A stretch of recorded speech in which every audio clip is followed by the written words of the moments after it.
परमपिता परमात्मा कण कण में जर्रे जर्रे में मौजूद है। ऐसी कोई जगह नहीं यहां वो मालिक ना हो। यहां भी सच्ची भावना से, सच्ची तड़फ से, लगन से कोई उसे याद करता है, वो परमपिता परमात्मा कण कण में जर्रे जर्रे में बैठा नजर आता है। अंत्यकरण में है वो, हर जगह है वो। इंसान अपने आप को उसके काबिल बनाने के लिए अच्छे कर्म करे, वचन सुने और अमल करे। यकीनन जन्मों जन्मों के पाप कर्म करते हैं और मालिक के नूरी स्वरूप के दर्शन होने शुरू हो जाते हैं। जैसे ही मालिक का नूरी स्वरूप प्रकट होता है, इंसान वो तमाम खुशियां हासिल करता है जो मालिक ने इसके लिए मुकर्रर की हैं, जो मालिक ने इसके लिए रखी हैं। वो खुशियां, वो लज्जत, वो रहमो करम इंसान को मिलता है जिसके बारे में लिख बोल के बताया नहीं जा सकता। तो उस मालिक को पाने के लिए, परमपिता परमात्मा को पाने के लिए यह जरूरी है कि उसके नाम का सुमरन लगातार किया जाए, उसकी भक्ति इबादत की जाए। हर समय उसको याद रखो, हर समय उसकी भक्ति करो, तो मालिक वो दया का सागर, रहमो करम का दाता जरूर खुशियां बख्शता है, जरूर दया में रहमत से आपको अंदर बाहर से माला माल कर देता है। इंसान खुद जब उसकी भक्ति नहीं करता, उसकी इबादत नहीं करता, तो अपने कर्मों का फल भोगना पड़ता है और अपने कर्मों की वजह से मालिक से दूर होता चला जाता है।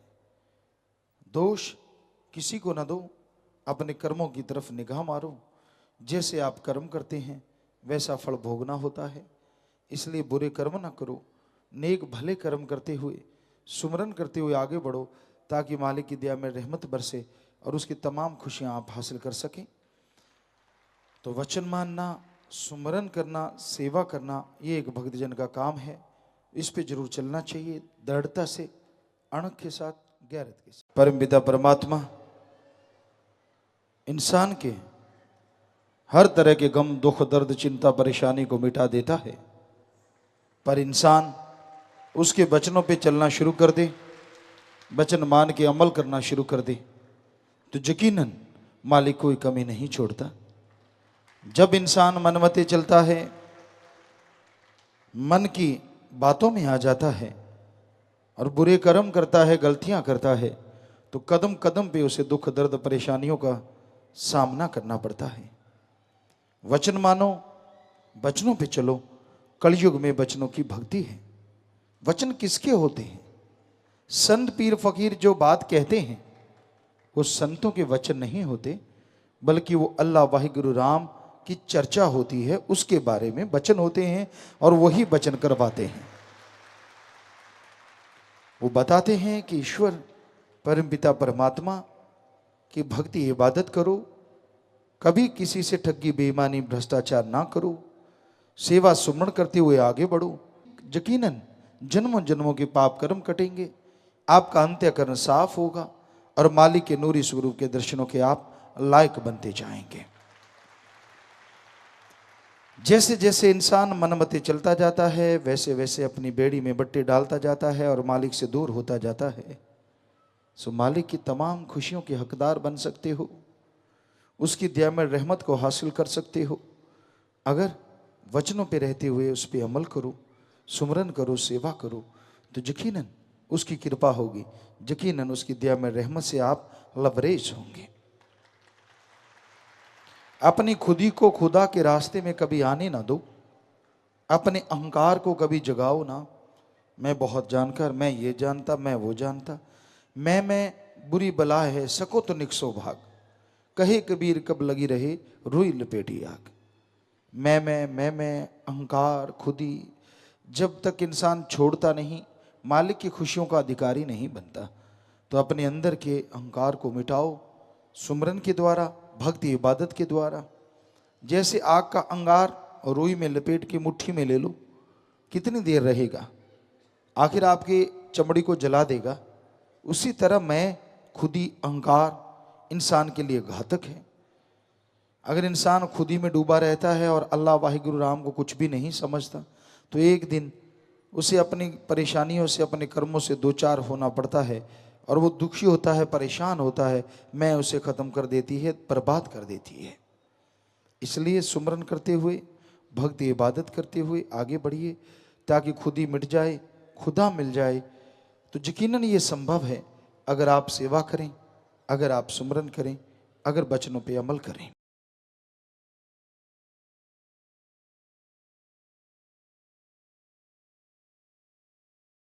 इंसान इस दुनिया में सुखी रह सकता है, परमानंद की लज्जतें ले सकता है, और उसके लिए सत्संग में आना, सुन के अमल करना अति जरूरी है। इंसान सत्संग में आएगा तभी सुनेगा, और सुनेगा तभी अमल कर पाएगा। तो सबसे जरूरी है सत्संग सुनो और अमल करो। सुन के जब तक आप अमल नहीं करते, तब तक मालिक की कृपा पात्र आप नहीं बन सकते। दिखावा, ढोंग मालिक को कभी खुश नहीं कर सकते। कई बार किसी की कही बात, कोई कहावत रूहानियत में बड़ी फिट बैठती है। एक कहावत पंजाबी में कही जाती है, किते साइयां ते किते बधाइयां। ये रूहानियत में बिल्कुल नहीं चलता। दिमाग कहीं और, कर्म कुछ और, करना कुछ और, दिखाना कुछ और। मालिक को कभी वो आदमी नहीं पा सकता। वो दोगला ही रहता है। दुनिया में भी उसे कोई लोग पसंद नहीं करता, और मालिक की दरगाह में भी उसको धिक्कार दिया जाता है, कबूल नहीं किया जाता।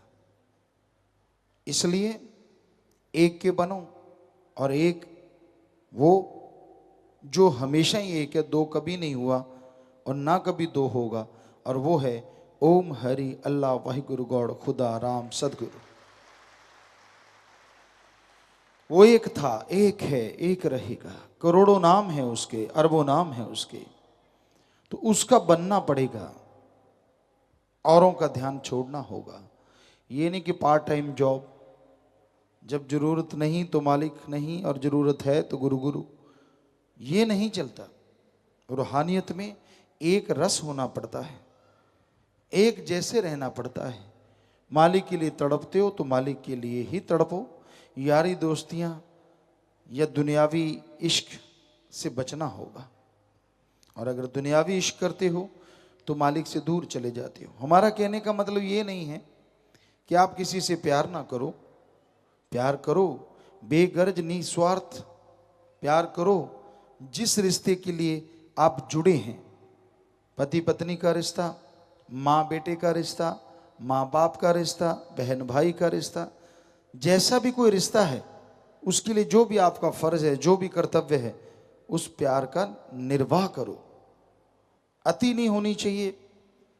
अति अगर करना चाहते हो तो भगवान सदगुरु मौला के प्यार में करो, अगर कर सकते हो, क्योंकि वो अति होने ही नहीं देता। उसके प्यार ज्यों ज्यों करते जाओगे, जितना बढ़ता जाएगा, उतना ही दया में रहमत उसका बरसता जाएगा, और नूरी स्वरूप के दर्शन होते जाएंगे। खुशियों से आप लवरेज होते जाएंगे। पर जिसे वो देता है उसे देखता भी है, जिसे प्यार लुटाता है अजमाता भी है। पर अगर अजमाने में ही खिसक जाओ तो मालिक कहाँ से मिलेगा। कई लोगों का आपस में 2 का, 3 का, 2 का, 5 का, 7 का इतना प्यार होता है, इतना प्यार होता है कि रोटी अच्छी नहीं लगती, सोना मुश्किल हो जाता है, काम धंधा अच्छा नहीं लगता, जब तक दोनों, तीनों, चारों, पांचों, सातों, आठों साथ ना हो। कहीं इतना प्यार मालिक से किया जाए कि मालिक तेरे बिना मुझे चैन नहीं आएगा, नींद नहीं आएगी, सुमन करे, तड़फे। शायद मालिक इस तड़फ से आधी तड़फ में भागा चला है, पर उसके लिए नहीं तड़पते। लोग एक दूसरे के प्यार में, इश्क में तड़पते हैं, पागल हुए रहते हैं, पगला जाते हैं। इंद्रियों का भोग विलास, थोड़ा स्वाद, उसके लिए अंधे हुए रहते हैं। सब रिश्ते नाते बाकी सब एक किनारे लगा देते हैं। तो ऐसा प्यार आपके लिए घातक है। आप कभी सुखी नहीं रह सकते, चैन नहीं आएगा, क्योंकि कहीं ना कहीं तकरार होगी, कहीं ना कोई झगड़ा होगा।